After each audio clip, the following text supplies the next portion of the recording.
ছেলেমেয়েরা দেখতে দেখতে যে কখন বড় হয়ে যায় এবং আমাদের বন্ধু হয়ে ওঠে, সেটা আস্তে আস্তে ওদের বড় হওয়া এবং ওদের দায়িত্ব নেওয়াতেই আমরা ফিল করতে পারি।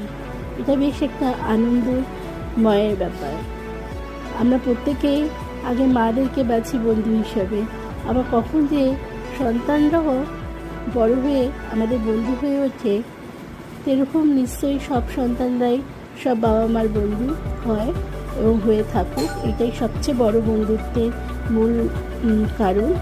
তো সবাই এরকম আজকে হ্যাপি ফ্রেন্ডশিপ ডেতে ফেসবুকের সমস্ত বন্ধুকে আন্তরিক শুভেচ্ছা জানাই এবং তার সঙ্গে সন্তানরাও যাদের যাদের ভালো বন্ধু তাদের নিয়ে খুব ভালো আজকে দিনটা কাটান। Happy friendship day.